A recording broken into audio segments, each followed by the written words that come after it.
मागील आठवड्यात झालेल्या मुसळधार पावसामुळे पालघर जिल्ह्यात अनेक रस्ते आणि पूल वाहून गेल्याने अनेक गावांचा संपर्क तुटला आहे। या पार्श्वभूमीवर राज्याचे सार्वजनिक बांधकाम मंत्री शिवेंद्रराजे भोसले यांनी आज पालघर जिल्ह्याचा दौरा करून पूरग्रस्त भागाची प्रत्यक्ष पाहणी केली। शिवेंद्रराजे भोसले यांनी जिल्ह्यातील मुख्य राज्य महामार्गांसह गावपाड्यांना जोडणाऱ्या अंतर्गत रस्त्यांची पाहणी केली। संबंधित अधिकाऱ्यांकडून नुकसानीचा आढावा घेत त्यांनी रस्ते आणि पूल पूर्ववत करण्याची कामे युद्धपातळीवर सुरू करण्याचे निर्देश दिले। यावेळी बोलताना मंत्री भोसले यांनी सांगितले की पूरग्रस्त रस्ते आणि पुलांच्या दुरुस्तीसाठी शासनाकडून तातडीने उपाययोजना सुरू असून नागरिकांना लवकरात लवकर दिलासा देण्याचा प्रयत्न केला जात आहे।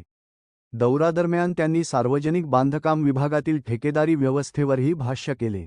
शासनाने काळ्या यादीत टाकलेल्या काही ठेकेदारांकडून नवीन नावाने नोंदणी करून पुन्हा कामे घेतली जात असल्याची बाब शासनाच्या निदर्शनास आली असून ही ठेकेदारांसाठी एक प्रकारची पळवाट असल्याचे त्यांनी मान्य केले। अशा प्रकारांना आळा घालण्यासाठी शासन कठोर उपाययोजना करणार असल्याचेही त्यांनी स्पष्ट केले। पालघर जिल्ह्यातील पूरग्रस्त रस्ते आणि पुलांची दुरुस्ती किती वेगाने पूर्ण होते, तसेच नागरिकांना वाहतूक पूर्ववत होण्यासाठी किती कालावधी लागतो, याकडे आता सर्वांचे लक्ष लागले आहे।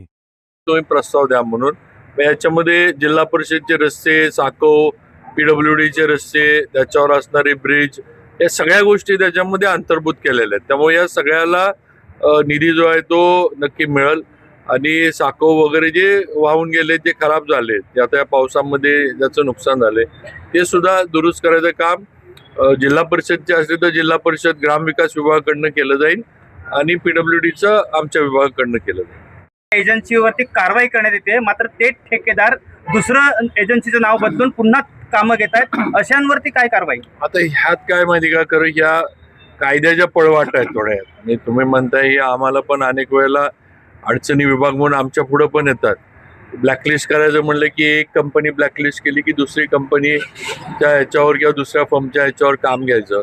आता हे थोडं कायद्यामध्ये ही पळवाट आहे, हे आपण म्हणताय ते आम्हाला पण मान्य आहे, पण शेवटी आम्ही पण थोडं म्हणजे अजून कशा पद्धतीनं या पळवाटा बंद करता येतील किंवा आता ही इथली सुद्धा आता आपण ही जी कामं घेणार आहे, आता ही कामं घेताना पण आपण या पद्धतीनं जो पाऊस होतो किंवा आपल्या विभागात असं पण पावसाचं प्रमाण नेहमीच जास्त असतं, व थोडे आता पुढचे पण रस्ते जे आपण करतोय ते नेहमीचे जे आपले पॅरामीटर्स आहेत ते सोडून जास्त काय म्हणायचं, त्याचा दर्जा अजून चांगला कसा राहील, त्याचे पॅरामीटर्स अजून हेवी ज्याला आपण म्हणू, असे करून पुढचे रस्ते करायचं आमचं नियोजन आहे।